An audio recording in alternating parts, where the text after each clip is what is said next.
Welcome back to Yang Daily. I'll be your host, Alex Cheney, bringing you all the Yang news you need to live your life right.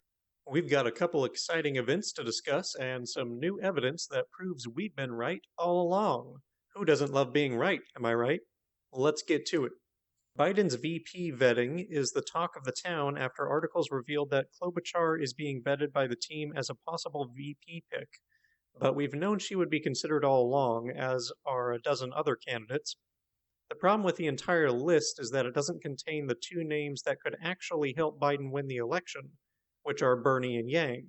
Harris and Klobuchar court the same exact moderate voters as Biden, so those people are already on board. Warren has progressives, but they all polled as vote blue no matter who, so they don't really matter.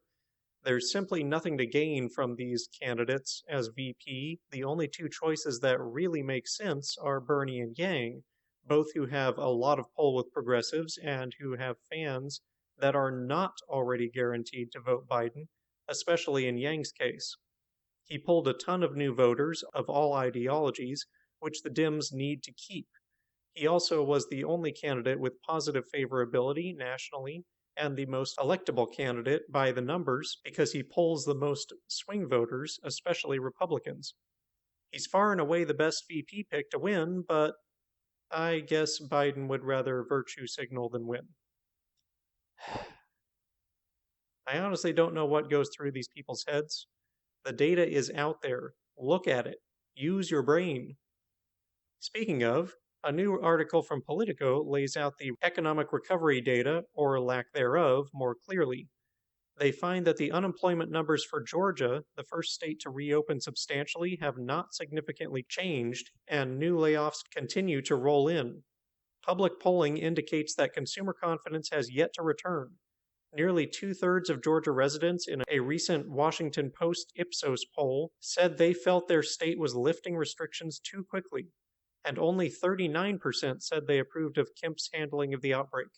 Julia Coronado, president and founder of Macro Policy Perspectives, an economic research consulting firm, says, quote, "We've been chasing a bit of false narrative that the economic hit is about the restrictions and not the disease itself. The economic story really isn't about lockdowns, and we're going to make mistakes by pursuing that narrative." End quote. So, what's the Trump administration doing? Pursuing that false narrative, of course.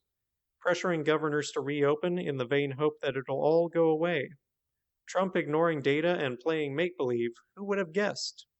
All the while criticizing cautious Democrats of playing politics for opposing early reopenings. Oh, the irony.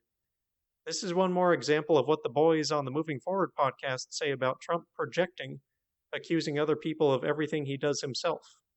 It's also an example of both theirs and Anthony Scaramucci's criticism that Trump makes his decisions based on what will play best in the current news cycle.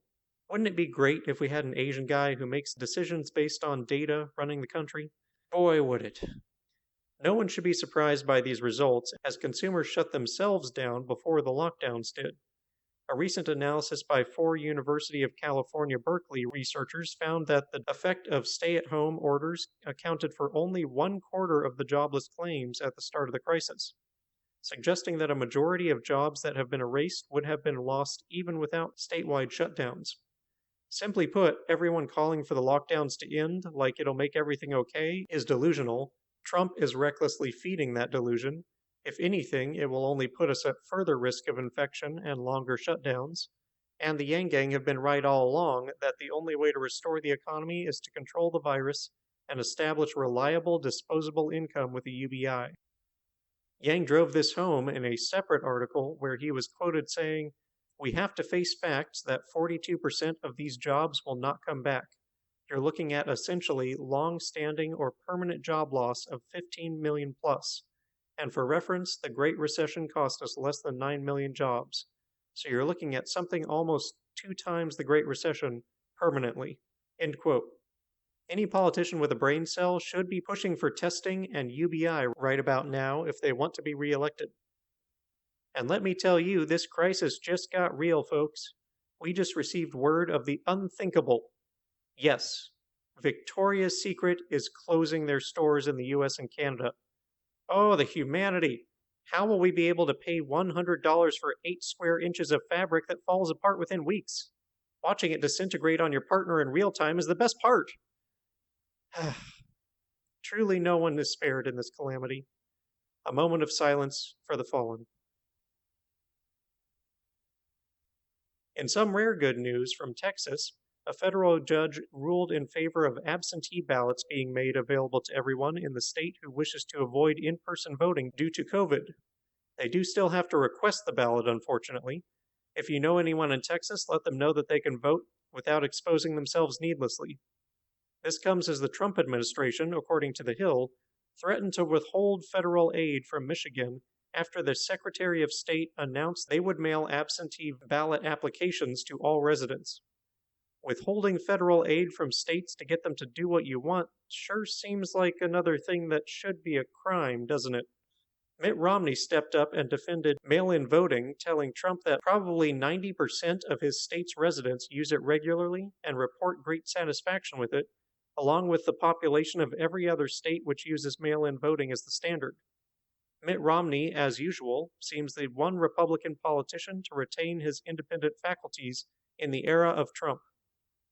Twitter CEO Jack Dorsey and Yang had their Yang Speaks episode, where they discussed the importance of restoring trust in government, getting Congress informed on technology, imposing smart regulations for transparency in the function of the algorithms ruling our lives, and so on. Jack disclosed that he intends to give away all of his wealth within his lifetime. He also said that whenever anyone is in pain, he is in pain. Seems to me Jack is hardcore humanity first. But the big news is that Jack donated $5 million to Humanity Forward. He praised Yang and the work of the organization. Not as much talk about UBI as I expected, but hey, money talks, right? That donation is more money than has gone out in total from Humanity Forward so far and will reach tens of thousands with microgrants. Jack also donated $10 million to Project 100, the group giving $1,000 each to SNAP recipients. If you want to see what else Jack is doing with his $1.5 billion for charity, he has an open access Google Doc tracking the money that you can find below. Dear World held their story session on Zoom. It was attended by over 20 people, including Zach Grauman, who shared meaningful and vulnerable stories with one another. You can view the whole recording below if you're interested. Mike Breuer is hosting a Reddit Ask Me Anything session today, Friday, at 3 p.m. Eastern, and Scott Santon says between this and something else, it's going to be a big day for Mike and Mitch. Stay tuned, link below. Also, don't forget to trend hashtag YangGang for Congress today. Yang tweeted a new stimulus idea saying we should consider giving out debit cards that can only be used at small businesses. I assume this would be on top of basic income, stimulus, and the Paycheck Protection Program, aiming to address demand for small businesses exclusively. I'm honestly not sure how I feel about this one. It would take a long time to produce that many debit cards, for one. It does interfere with the free market, though in a way that I think the vast majority of people approve of. In fact, we may need something like this to continue into the future in order to prevent monopolies by giving small businesses an advantage of demand, giving them a chance to grow so that big business can't shut them out. It certainly seems likely there would be some gaming of the system, though. So, I don't know. Something to think on. Our petition to get Joe to sign on to UBI has officially passed 250,000 signatures. In fact, it's up to 280,000. Not bad at all for its age. Great work, gang. The Step Forward podcast will be hosting Stacey Rutland of Income Movement in their next episode today. Jermaine Johnson hit U.S. donor bingo blackout today. He posted on Twitter that he had donors from every state but Alaska and asked if anyone could complete it. Curtis Bunker commented that he had just donated and had him covered, so I think congratulations are in order. Well done, Jermaine. You deserve this honor. Don't forget to turn your bingo card in for candy on the way out. If you want to donate to Jermaine, head on over to johnsonforsc.com or click the link below. Finally, Eliza, Heidi, and Heidi number 2 are celebrating their birthdays tomorrow, Saturday, and Jonathan Herzog is getting old next Monday. Wish them happy birthdays on Twitter. They've all done the Humanity First movement great service. And that'll do it for today's Yang Daily. Bookmark the Georgia article, weep for Victoria's Secret, send Romney a thank you for having morals, check out Breuer's AMA, visit bailoutthepeople.com and take action, call the Congressional Switchboard to send the most effective message you can to your representatives, help recruit burners and others to the cause and get everyone to sign the petition and join the UBI movement, flood Congress and Trump with calls, tweets, and letters, but particularly 5 calls a day, using the Resist Bot or Income Movement as easy contacts below. If you need help, consult Humanity Forward, the Income Movement Aid Database, United Way, or the H3 podcast thread, and don't forget to Yang Daily.